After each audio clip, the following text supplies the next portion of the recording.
pressure is mounting on government to fast-track the stalled Palugu multi-purpose dam project after Sonabel managers of Burkina Faso's Bagre Dam began an early spillage on Monday.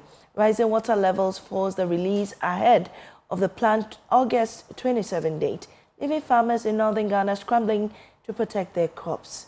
6 years after salt cutting in 2019, the Palugu project remains incomplete, deepening their frustrations, while the farmers want government to find a permanent solution. Farmers along the White Volta Basin at Palugu in the Upper East region are rushing to harvest their maize prematurely in a bid to avert serious losses following the spillage of the Bagre Dam in Burkina Faso, which began today. The water level in the Volta Lake is already overflowing into nearby farms, which could be completely submerged in a matter of days. Some of the farmers have been speaking to Joy News correspondent Albert Sorry, who met them harvesting their premature produce this morning. 3 days back, I was in the house when TV3 called on me, and I met them. And actually, we went around advising people to harvest because the water, the Bagre Dam will be opening around 27. You went around with Nadmo? No, we went around alone first, but Nadmo also came yesterday to go around and see how.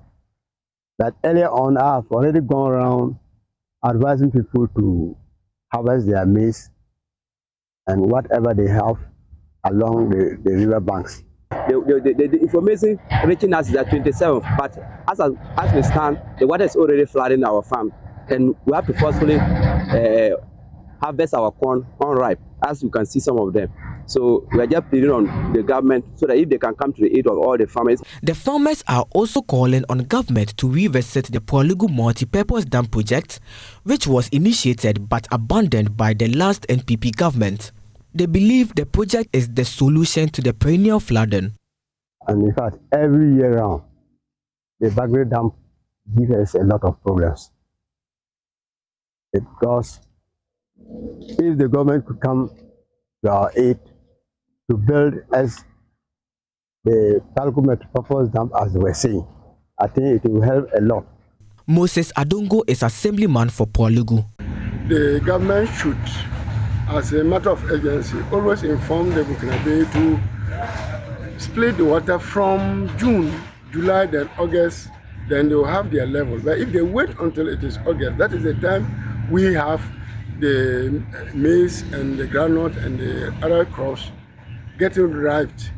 But sometimes they are not yet ready unless September, middle of September and end of September. Therefore, when it comes, it is giving force and pressure to everybody to harvest unripe crops, especially the maize. Well, joining us is Richard Amoyate, Director of Inspectorate at NADMO, on our desk this morning. We are grateful for your time, Mr. Yate.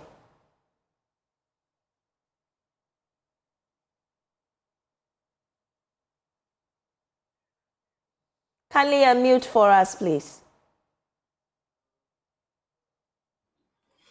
Yeah, good morning to you, and then good morning to your viewers, and then another good morning to my Director General and all the hardworking staff of NADMO and other agencies working in Northern Ghana to ensure that this expected situation is mitigated. Right. So we are under guns. Right. So let's get right to it. The situation of the spillage from Bagre Dam, we anticipate will affect about 4 regions, talking about the Upper East, Northeast, Northern, and also the Savannah regions. I mean, what's your own assessment of the situation, and how prepared are you to ensure that there's no disaster?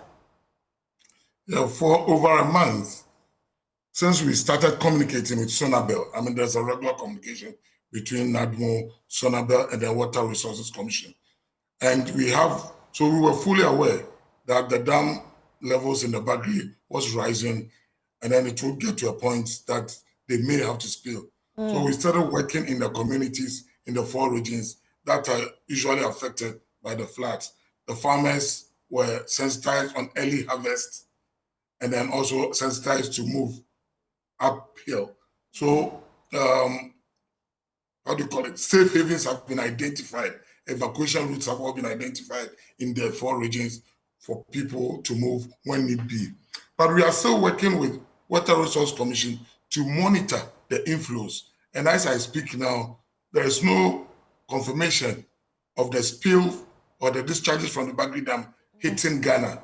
As I speak to now, it is expected to get to Ghana within 24 hours. And then looking at after 10:30, when the Bagre discharges will get into Ghana.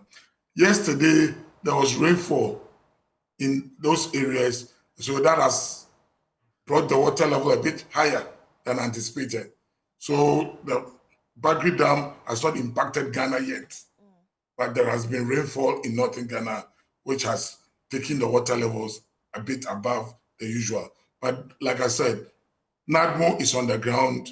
NADMO with other collaborating agencies, police, fire, armed forces, ambulance, we are all on the ground and ready to deal with any eventuality that will arise out of that. Well, we get a sense that some of the farmers in those areas are doing early harvesting, which you've already said, but there are also some who are unwilling to move or take precaution. How are you handling such situation? Yeah, we are still talking to them, engaging them in all the 4 regions. And even yesterday, another team from the headquarters has been deployed to go and support. So we are working with them to complete the harvesting and then also need be move up to higher grounds so that the flow will pass without any emergencies. But then we are ready to respond to any situation that will arise out of the spill. Right. Just before I let you off, how many residents are you anticipating, especially in these 4 regions that you're talking about, that you are making available shelters and other, relief items ready in case of any, uncertainty?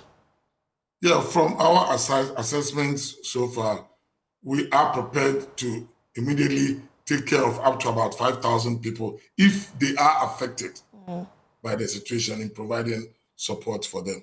What kind of support is this, please?